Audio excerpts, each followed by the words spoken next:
Bismillahirrahmanirrahim. Assalamualaikum warahmatullahi wabarakatuh.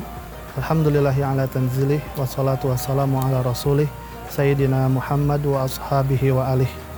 Alhamdulillah hari ini saya sedang berada di salah satu kampung penghafal Al-Quran yang insya Allah akan di-launching pada tanggal 23 Agustus mendatang. Kampung penghafal Al-Quran Talaga yang akan di-launching ini adalah salah satu kampung yang terletak di Kampung Talaga Tengah, Desa Talaga, Kecamatan Caringin, Kabupaten Sukabumi, Jawa Barat. Alhamdulillah sudah ada 80 orang santri yang aktif belajar Al-Quran di kampung ini, yang tidak hanya berasal dari Kampung Talaga Tengah, tetapi dari kampung yang ada di sekitarnya, seperti Kampung Coblong, Cimahi, Cibalung, dan lain-lainnya. Kampung penghafal Al-Quran Talaga ini dirintis pada tahun 2020, dan Alhamdulillah belum berjalan 1 tahun, perkembangan dari kampung penghafal Al-Quran ini begitu pesat.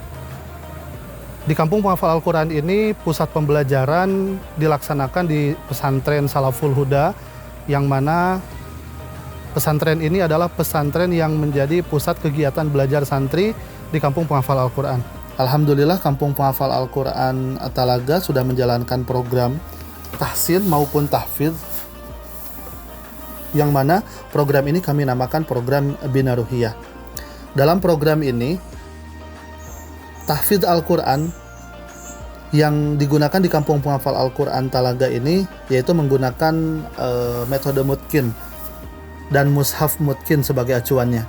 Dalam pelaksanaannya, santri mengawali kegiatan hafalan dengan bertalaki atau bertatap muka secara langsung dengan ustadz atau ustadzah di pengajian untuk setoran pertama sekaligus mengecek kualitas bacaannya.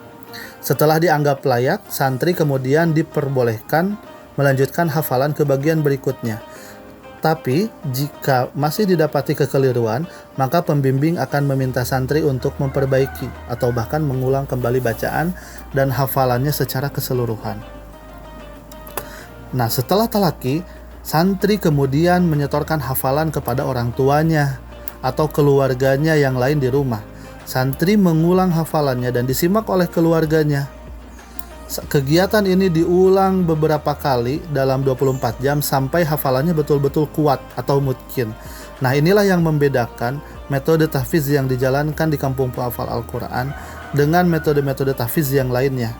Keterlibatan orang tua dan anggota keluarga di rumah dalam proses pembelajaran Al-Quran santri, terutama hafalan mereka, akan membuat suasana rumah berubah menjadi suasana layaknya pesantren.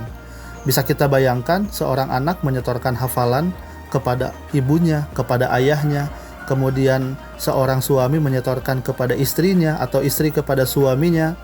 Bahkan lebih dari itu, semakin sering menyimak bacaan santri, orang tua maupun anggota keluarga yang lain dengan sendirinya akan ikut juga hafal Al-Quran. Kemudian, di sela-sela waktu luang, para santri kampung penghafal Al-Quran Talaga memanfaatkannya dengan kegiatan murojaah hafalan bersama kawan-kawannya di sudut-sudut kampung. Dengan upaya ini, diharapkan keberkahan Al-Quran akan senantiasa menyelimuti setiap jengkal kampung, masuk ke setiap celah rumah, serta menembus kolbu-kolbu para pembaca serta penghafalnya. Itulah yang menjadi proses awal lahirnya kampung penghafal Al-Quran Talaga.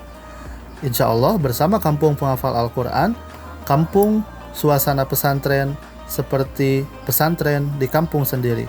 Assalamualaikum warahmatullahi wabarakatuh.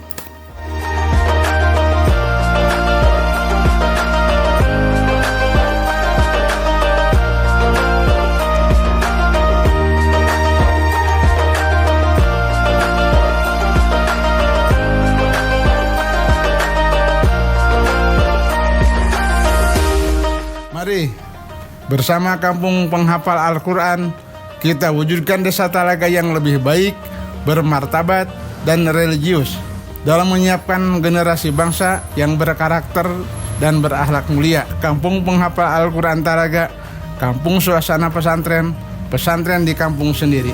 Assalamualaikum warahmatullahi wabarakatuh.